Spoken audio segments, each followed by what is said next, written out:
Hi guys, good evening. Welcome to this new session.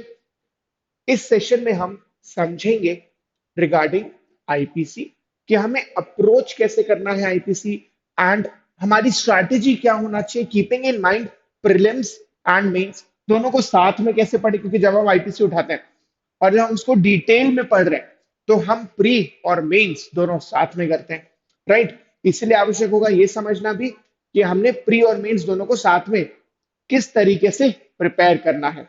So let's start with today's session. सबसे पहले about the एमपीसीजे mains batch, ये batch start हो चुका है। अगर आपने ज्वाइन नहीं किया है तो फटाफट से एनरोल कर लीजिए, ज्यादा वेट मत कीजिए। अगेन ऐसा लग रहा है कि आफ्टर 10th जून या जून में फर्स्ट या सेकेंड वीक में, फर्स्ट वीक तो खैर चल रहा है अभी, सेकेंड वीक में there is a good enough chance कि एमपीसीजे का जो प्रीलिम्स का रिजल्ट है वो आ जाएगा। ज्यादा वेट मत कीजिए, ज्यादा इंतजार मत कीजिए, फटाफट से अपनी प्रिपरेशन बढ़िया तरीके से आगे बढ़ाइए मेंस के लिए, ठीक है। तो आप उसके लिए मेंस बैच ज्वाइन कर सकते हैं। You can join the test series as well जो मेंस बेस्ड है, राइट। इसमें आपको बहुत सारे फीचर्स मिलेंगे, बहुत सारी प्रैक्टिस करने मिलेगी, राइट। इवैल्यूएशन, वॉइस नोट्स बहुत हेल्प करेंगे आपका मेंस की प्रिपरेशन के लिए। एंड या और बोलना चाहिए, और you can go for both, right, for the mains batch as well as the test series. तो आप वो कॉम्बो पैकेज भी ले सकते हैं, तो आपकी मर्जी है, आप इसमें से कोई भी चीज या दोनों ले सकते हैं। That is option one mains batch, option two mains test series, या ऑप्शन थ्री में वन एंड टू दोनों आ जाएंगे combo package, right. Now coming to the JG1 batch, ये एक सेल्फ पेस्ड बैच है। रिकॉर्डेड लेक्चर्स मिलेंगे मुझे और मैं ये अपनी सहूलियत से, ठीक है, मैं जब फ्री रहता हूं तब मैं इसको बिंज वॉच कर सकता हूं बढ़िया तरीके से। और मेरे जो सब्जेक्ट्स वीक है या जो मैंने कभी पढ़े ही नहीं है या मैं इनको फिर से पढ़ना चाहता हूं, वो सब्जेक्ट्स बढ़िया तरीके से आप अपनी स्पीड में, अपने पेस में पढ़ सकते हैं, right. Now about the all India judiciary scholarship and admission test, आप इस टेस्ट को दीजिए। इसके दो फायदे हैं। पहला तो ये कि ये मेरी प्रैक्टिस करने में हेल्प करेगा, राइट, मेरी प्रैक्टिस हो जाएगी। Second is you can get up to 100% scholarship, right. तो ये तो बहुत बढ़िया फायदे हैं। And you can enrol in the upcoming batches as well. आप कॉम्प्रिहेंसिव बैच में भी एनरोल कर सकते हैं या JG1 बैच में भी एनरोल कर सकते हैं गिविंग दिस टेस्ट, जिससे आपको स्कॉलरशिप मिलेगी। नाउ कमिंग टू हमारा IPC how to start. IPC जैसे कि आपको पता है एक मेजर सब्जेक्ट है। क्योंकि मेजर सब्जेक्ट है तो अपने आप ही हमें समझ में आ रहा है कि yes it is very important. क्या ये इंटरेस्टिंग है? बहुत इंटरेस्टिंग है, बहुत प्यारा है। Same goes for CrPC as well, right. अब पढ़ना चालू करने से पहले इट इज वेरी इंपॉर्टेंट कि आप प्रीवियस ईयर पेपर देखें। अब जब मैं प्रीवियस ईयर पेपर्स की बात कर रहा हूँ, पीवाईपीस की बात कर रहा हूं, तो इट गोज फॉर बोथ, ठीक है। It goes for prelims as well and it goes for mains as well, right. Prelims and mains दोनों के लिए मुझे देखना पड़ेगा कि कहां से प्रश्न आते हैं, कौन से चैप्टर्स हैं जहां से प्रश्न बने, कौन से ऐसे प्रश्न हैं जो बार बार रिपीट हुए हैं। ये जानना मेरे लिए आवश्यक होगा बिकॉज पूरा आईपीसी, अब जैसे 511 सेक्शन है, पूरे 511 के मैंने नोट्स नहीं बनाना है, पूरे 511 को मैंने लिख लिख कर याद नहीं करना है, ठीक है। तो मुझे पता चलना चाहिए कि इन 511 में से वो कौन से सेक्शंस हैं जहां से कई बार प्रश्न पूछा गया है, राइट। जो हमारे लाइव सेक्शन है, मतलब जहां से मल्टीपल टाइम्स क्वेश्चंस पूछा गया है। कौन से वो चैप्टर्स हैं जहां से प्रश्न पूछा जाता है। और एक होता है डेड सेक्शंस जहां से जनरली प्रश्न आता नहीं है, राइट। जैसे अगर हम बात करें आईपीसी में तो सेक्शन 200 से 300, 300 में भी खैर 300 हटा देना चाहिए, 298 तक की बात करें तो बहुत कम सेक्शंस है जहां से प्रश्न बनता है for both for pre as well as mains. Mains में तो फिर भी 228 वगैरह कुछ प्रश्न बन जाते हैं, मेंस में तो नहीं आता है। तो मुझे पता होना चाहिए वहां पर कि प्रीलिम्स के वो कौन से सेक्शंस हैं जहां से प्रश्न आते हैं, मेंस के वो कौन से सेक्शंस हैं, कौन से टॉपिक्स हैं। मेंस के जब मैं बात करता हूं तो वहां पे टॉपिक्स बोलना ज्यादा सही होगा। मेंस के वो कौन से टॉपिक्स हैं जहां से ज्यादा प्रश्न बने हैं। इसके लिए मैं पिछले 10 साल के पेपर का प्रॉपर एनालिसिस करूंगा, राइट। तो ये मेरी प्रीलिम्स और मेंस में स्टार्ट कैसे करना है इसमें मेरी काफी हेल्प करेगा, right. Now coming to how to prepare for prelims. Prelims के लिए पहले तो मैंने एनालिसिस किया है, वो इंपॉर्टेंट है ही। इसके बाद जब आप पढ़ो, ठीक है, जब भी आपको हेयर एट जुडिशरी गोल्ड, जब हम आईपीसी पढ़ते हैं तो हम साथ में मार्क करते जाते हैं कि प्रीलिम्स का सेक्शन है, यहाँ से प्रीलिम्स के प्रश्न बने हैं। फिर जब हम क्विज करते हैं तो हम उसमें क्वेश्चंस भी देखते हैं, राइट, कि जब ये पर्टिकुलर सेक्शन है तो वहां से किस प्रकार का प्रश्न बनता है। तो इससे मेरी प्रीलिम्स की तैयारी पूरी हो जाती है। मुझे सेक्शन भी पता होता है और मुझे ये भी पता होता है कि किस तरह का प्रश्न वहां से बना है अलग अलग स्टेट जुडिशरी एग्जामिनेशन में, राइट। अब जब आप पढ़ रहे हो साथ में तो मेक श्योर कि आपने ये तो लिख ही लिया कि प्रीलिम्स है। इट इज ऑल्सो इंपॉर्टेंट कि आप यहाँ पर प्रैक्टिस करते जाए। मैं सिंपल से एग्जांपल ले रहा हूँ।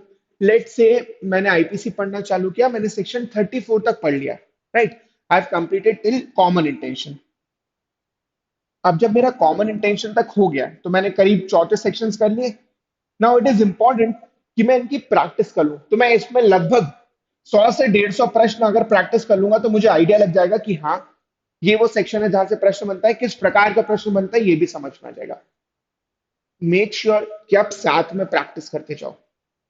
ये अप्रोच बिल्कुल भी मत रखना कि पहले मैं सब्जेक्ट कंप्लीट करूंगा, फिर मैं क्वेश्चंस और फिर प्री के क्वेश्चंस हो, मेन से क्वेश्चंस हो, वो करूंगा। ये नहीं करना है। हमने यहाँ पर साथ में ही प्रीलिम्स के क्वेश्चंस प्रैक्टिस करते जाना है। ये वीकली हो सकता है। लेट से मैंने 6 दिन जितना भी पढ़ लिया, मैं इसके क्वेश्चंस लगा रहा हूँ 7वें दिन। आप इस तरीके से अपनी अप्रोच रख सकते हो। बस इसमें पाइलअप मत होने दीजिएगा। लेट से 1 महीना हो गया आईपीसी पढ़ते हुए, अब मैं सेक्शन 200 तक आ गया हूँ, अभी तक मैंने एक भी प्रश्न प्रैक्टिस ही नहीं किया। इससे होगा ये कि मैं भूलने लगूंगा सेक्शंस, प्लस मुझे यही ध्यान नहीं आएगा कि अब पढ़ा क्या है एक तो, और क्वेश्चंस मेरे इतने ज्यादा रेलेवेंस के नहीं रहेंगे, क्योंकि जब मैंने प्रैक्टिस करना चाहिए था तब मैंने नहीं किया। तो मेक श्योर कि इसमें आप बहुत ज्यादा डिले मत करो। रोज प्रैक्टिस करना ठीक है, अगर आप करते हो दैट्स फाइन, बट अगर आप वीकली भी कर रहे हो ना, that is more than sufficient. या आप अगर पूरा दिन आईपीसी ही पढ़ रहे हो, लेट से 7-8 घंटा आप सिर्फ आईपीसी पढ़ रहे हो, तो इट इज बेटर कि आप उसी दिन प्रैक्टिस कर लो, राइट। बट लेट से अगर आप पूरे वीक में 10 से 12 घंटे पढ़ रहे हो, 15 घंटे पढ़ रहे हो आईपीसी, तो वीकेंड में या संडे बोल लो, संडे को आप बढ़िया तरीके से 50-60 प्रश्न, 100 प्रश्न उन्हीं टॉपिक्स के प्रैक्टिस कर लो, उन्हीं सेक्शंस के प्रैक्टिस कर लो, ठीक है। अब मेंस के लिए ध्यान रखना, कुछ अलग नहीं करना है। क्या करना है, मैं प्रीलिम्स के जिस तरह से क्वेश्चंस प्रैक्टिस कर रहा हूं ना, लेट से जैसे हमने अभी संडे की बात की कि संडे को हमने प्रीलिम्स के क्वेश्चंस प्रैक्टिस किए। अब जब मैंने प्रीलिम्स के क्वेश्चंस प्रैक्टिस किए तो जितना भी कर लिया है, लेट से एक हफ्ता पढ़ना चालू किया, 34 तक कंप्लीट कर लिया। अब मुझे पता करना है यहाँ पर, जब मैंने एनालिसिस किया होगा तो मुझे पता चला होगा कि मेंस के क्वेश्चंस कहाँ से आते हैं। अब जहां से वो प्रश्न आते हैं उन प्रश्नों के उत्तर में लिख लूंगा, राइट। तो अगर मैं 34 तक बात करूं तो बहुत ज्यादा सेक्शंस नहीं है जहां से मेंस के प्रश्न बनते हैं। 34 डेफिनेटली इंपॉर्टेंट है। 34 के साथ रिलेट करते हैं 149 को, वो मिला के आ जाता है प्रश्न। 23 से शॉर्ट नोट बन सकता है, 21 से बन सकता है, 19 से बन सकता है, राइट, 23 से बन सकता है। तो कम सेक्शन है जहां से प्रश्न बनते हैं, बट इट इज इंपॉर्टेंट कि जितना मैं पढ़ता जा रहा हूं मैं उनके आंसर्स बनाता जाऊं। इसके लिए बहुत जरूरी है कि मैं आंसर राइटिंग करता रहूं। अच्छा, ये गलती हम बहुत बार कर देते हैं और मैं हमेशा इस पे फोकस ज्यादा करता हूं, दैट इज आंसर राइटिंग। कि सर मैंने सारे नोट्स बनाए, मैं नोट्स में बहुत बहुत बढ़िया तरीके से मैंने रोज के ही नोट्स बनाए, बट सर मैंने आंसर राइटिंग नहीं की। मैंने पूरा आईपीसी खत्म कर लिया, मैंने आज तक आंसर राइटिंग प्रैक्टिस नहीं की। ज्यादा नुकसान करेगा। नोट्स बनाना ठीक है, आंसर राइटिंग करना is much much more important. क्यों? क्योंकि इससे होगा ये कि जब मैं आंसर राइटिंग कर रहा हूं तो वो मेरा नोट्स भी बनाएगा एक तरह से, प्लस मेरा आंसर रेडी हो गया है। तो लेट से down going down the line कि 5 महीने, 6 महीने, 8 महीने बाद जब मैं प्रीलिम्स निकाल लूंगा, मेंस की तैयारी कर रहा हूँ, तब मेरे पास आंसर बना होगा। मैंने सिर्फ ये रिवाइज करना है। नोट्स अगर मेरे पास है ठीक है, बट जब आंसर बनाना पड़ता है ना, that is going to take a lot of time, जो हम प्रीलिम्स के बाद वाले टाइम पे नहीं जाना चाहेंगे। हम चाहेंगे कि उस टाइम पे हम ज्यादा से ज्यादा रिवीजन और एक और बार प्रैक्टिस करें। तो जब भी आप सब्जेक्ट पढ़ रहे हो, ये आईपीसी के लिए हो या बाकी सब्जेक्ट्स के भी, आईपीसी के लिए अगर स्पेशली बताऊं तो आप साथ में आंसर राइटिंग करते जाओ, ठीक है। कि जितने भी टॉपिक्स मैंने 6 दिन में निपटाए हैं, जितने भी सब सेक्शंस मैंने पढ़े हैं, वहां से जो भी प्रश्न बन सकते हैं मेंस के, उसको भी मैं आंसर राइटिंग में ले आऊंगा। तो मैंने उसमें क्या किया, मैंने प्रीलिम्स के भी क्वेश्चंस प्रैक्टिस किए, मैंने मेंस के क्वेश्चंस भी प्रैक्टिस कर लिए। अब इससे होना यह है कि मेरी कंप्लीट प्रैक्टिस हो गई है, मेरा कंप्लीट रिवीजन हो गया संडे को। तो जो भी मैंने 6 दिन में पढ़ा, मैंने प्रीवियस में प्रैक्टिस कर ली, मैंने मेंस के आंसर्स भी बना लिए। तो इससे बढ़िया कुछ नहीं होगा, पूरे हफ्ते का पूरा काम हो जाएगा। अब बाद में ये मेरे लिए बहुत ज्यादा हेल्पफुल होने वाला है, जब मुझे सिर्फ रिवीजन करना पड़ेगा। वरना जब मैं, अगर मुझे फिर से आंसर बनाना पड़ा ना, अगर मेरे पास नोट्स हैं बट मुझे आंसर बनाना पड़ रहा है, it will take time, structuring will take time, right.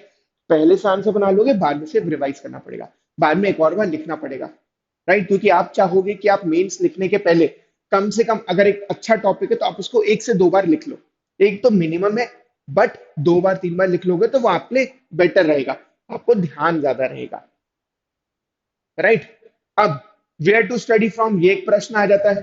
तो for IPC you can go for PSA Pillai, KD Gaur, दोनों नहीं लेना है, दोनों बिल्कुल भी नहीं लेना है, ठीक है, एक ही लेना है। प्लीज ये मत कीजिएगा कि दोनों किताबें उठा लिए, दोनों किताबों से पढ़ रहा हूँ सर बारी बारी, ये मत कीजिएगा, कोई भी एक उठा लो। अब जो, लेट्स टेक द एग्जांपल कि मैंने पीएसए पिल्ले उठाई, मोटी किताब है, मैं क्या, मैंने पूरा पढ़ना है sir cover to cover? The answer is no. वो सेक्शंस, वो टॉपिक्स जो मेंस में आते हैं, जो मेंस में आते हैं, यस, उसको मैं रीड करूंगा, उसको मैं रीड करूंगा। क्यों? क्योंकि सर इसी से तो मैं अपने आंसर्स बनाऊंगा ना, जब मैं मेंस की प्रैक्टिस करूंगा तो मैं इसी से अपने आंसर्स बनाऊंगा। तो इससे क्या होगा, मेरा प्रीलिम्स का भी काम हो जाएगा। जब आप बुक पढ़ रहे हो तो वो आपका मेंस का भी काम कर रहा है, प्रीलिम्स का भी काम कर रहा है, इससे ज्यादा मुझे कुछ चाहिए नहीं है, राइट। इसीलिए कवर टू कवर मत पढ़ना, वो ज्यादा हो जाएगा। हाँ, अगर आप थर्ड ईयर फोर्थ ईयर में आपके पास समय अच्छा खासा है, देन डेफिनेटली बढ़िया रहेगा कि आप पूरे ही पढ़ लो। उसमें भी यह होगा कि आपने अपना आंसर्स लिखते जा रहे हो, राइट। अगर आपको लग रहा है कि कोई इंपॉर्टेंट पॉइंट मिल गया है तो उसको मार्क कर लो। अदरवाइज इट इज एडवाइज्ड कि अगर आपने वहां पर सिर्फ आंसर राइटिंग करके लिए मार्क कर लिया है, पढ़ लिया है, आंसर्स बना लिए हैं, वो टॉपिक्स पढ़ लिए हैं जहां से मेंस के प्रश्न आते हैं, आपका काम बन जाएगा, that is more than sufficient, चल जाएगा उससे, ठीक है, बढ़िया तरीके से। So with this we come to the end of the session. I hope आपको अच्छा लगा होगा, अगर अच्छा लगा है तो प्लीज इसको लाइक कीजिएगा, सब्सक्राइब कीजिए चैनल को, और अपने फ्रेंड्स के साथ भी इस सेशन को, चैनल को शेयर कीजिए। Thank you so much and stay safe.